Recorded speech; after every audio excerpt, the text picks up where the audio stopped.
Ladies and gentlemen of the jury, today I'll be presenting my defense of Daredevil Season 2. Now, I'm not typically a meat writer. Crazy sentence. But rewatching Netflix's Daredevil, I'm gonna have to hop on it. But I need to talk about Season 2 of Netflix's Daredevil. See, everyone agrees that the Netflix show is better than the Disney Plus show, Born Again. But some people have said it's as good as Season 2 or even better, and I don't agree. I could not disagree more. Now, Born Again might be one of the best Disney Plus shows. I gotta watch X-Men and rewatch Loki. But Season 2 of Netflix clears. And if you didn't know, Daredevil Born Again's production was a bit of a mess. During its production, there was a pause due to the summer 2023 writer and actor strikes. Marvel decided to go in a different creative direction because it was apparently not good. And I believe them. In the original, Foggy died off screen by a dirty cop. Karen also wasn't there at all or died. It's not clear.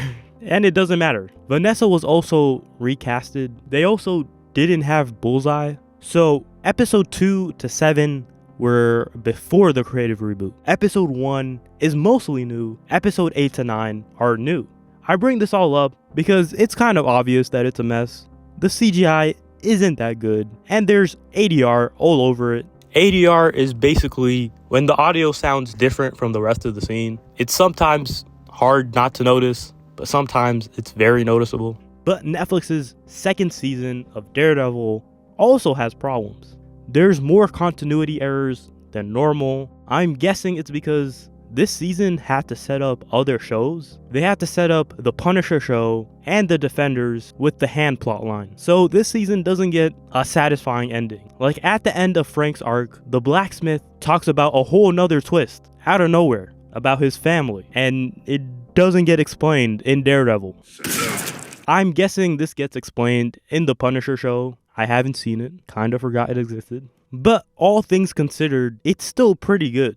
The season starts with a beautiful shot showing the cityscape with all the conflicts audible, visualizing how Matt places the world's responsibilities onto himself. And when the Punisher's introduced, Matt has to do something about it, which gives us this scene on the roof where Daredevil and Punisher talk about the differences in their ideology. It's not so subtle that the theme of this season is redemption, and Punisher doesn't believe in redemption, but Daredevil has hope for even the worst people. This will be explored throughout the season. And these characters have so much depth and they're so interesting. Later on this season, Matt loses his faith and ends up agreeing with Frank to kill just this one time. But Frank, of all people, tells him not to, making his character so much more interesting. Then we have the other side of season 2, the Hand and Elektra. Now, a lot of people hate the ninjas, and yeah, I can't find any redeeming qualities for them, but I will die on a hill for Elektra. That she's a great character. I'm not horny. Now, some people don't like how divided the season is, but I love how Matt has to decide between these two worlds, and it serves as a perfect setup for season 3. Claire even says at one point that Matt and Daredevil need each other, which is the whole basis of season 3. But back to season 2. The season isn't as unfocused as it seems. Elektra parallels Punisher in so many different aspects, from the fact that they see themselves as unredeemable baddies, like the fact that they're bad people. But their stories end very differently. They both push Matt to compromise his morals more and more. Elektra's more a sexual temptation. Punisher is, well, Elektra ends up costing Matt his case, his law firm, his girl, and his best friend, all because he doesn't have to put on a mask with her. I mean that figuratively, and I guess literally. I love how ultimately these arcs end very differently. Elektra redeems herself by sacrificing herself for Matt and not killing her mentor, Stick.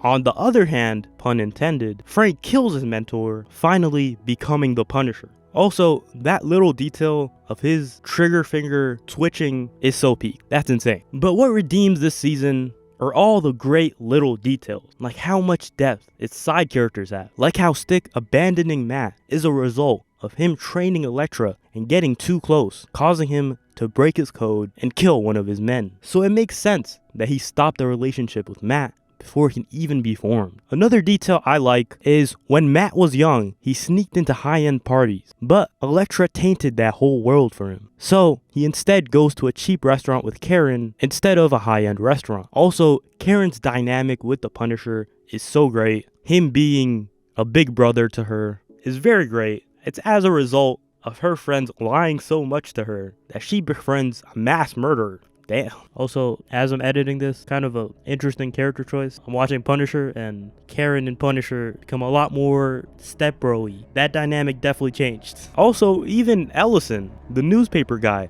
gets a redemption arc. This line about Ben Urich is incredible. You would never have pulled this patriarchal shit with Ben. I can take care of myself. You're right. And I'll never make that mistake again.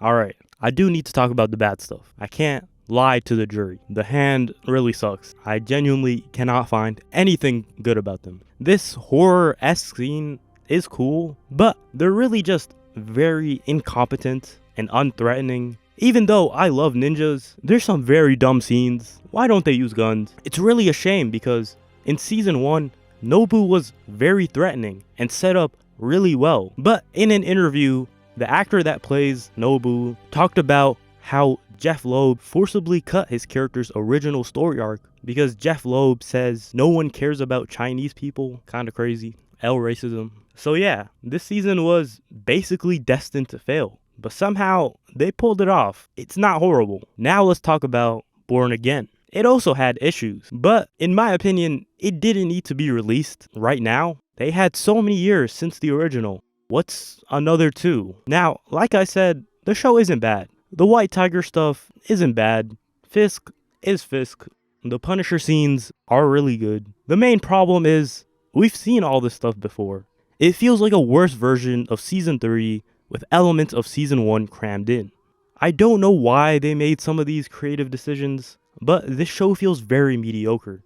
The storytelling is very inefficient. Also, this show is heavily relying on its original characters, and I do like that, but it does lead to some scenes feeling unearned. But like, the real problem is I don't know if they can write new compelling characters because Fisk is getting a little stale.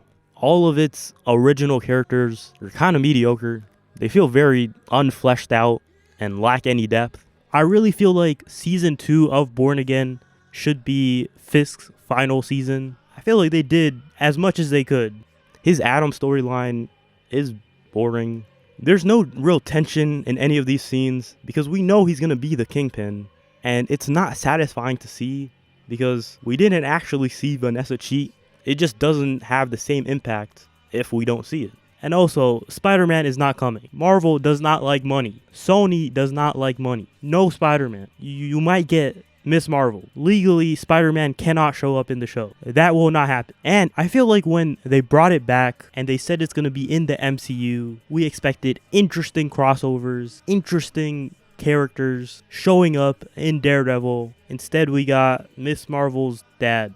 Not even Miss Marvel. I would have been fine if they just did that. But they're teasing Miss Marvel through her dad. I swear Marvel is like the dumbest company on the planet. Why? I don't even want Miss Marvel anymore. If they would have just did Miss Marvel before with no warning, I would have liked it. But no, now I don't want it. You can't tease this. What's wrong with you? Throw this away. We really thought Bucky was going to show up. There's someone interesting. Man, just give me Defenders and I'll stop complaining. I do think the MCU will handle the Defenders really well. If they tried it, I have full faith in them doing Defenders. I don't know if they'll do it. They do hate money, but yeah. Also, Born Again cinematography has that nasty, unsaturated look. Why didn't they just steal from Daredevil? I don't know. I guess I lost my faith in Daredevil. I do think season 2 will be much better. I do really wonder if it'll meet the highs of the Netflix show. I do wonder if the only reason Daredevil was as good as it was if it was Netflix. Because even though the MCU has some incredible movies, great shows, it doesn't have too much peak. In my opinion, peak is Spider-Man 2, The Dark Knight, and Daredevil. I do wonder if they'll start to plant the seeds for new and interesting ideas instead of using the same story beats from the original show, just a lot worse. I don't know. Maybe the MCU, it might redeem itself. Who knows? But I don't want to do a real review just because, as I said, the show had production issues, so we're not really seeing anyone's vision. We have this weird Frankenstein season.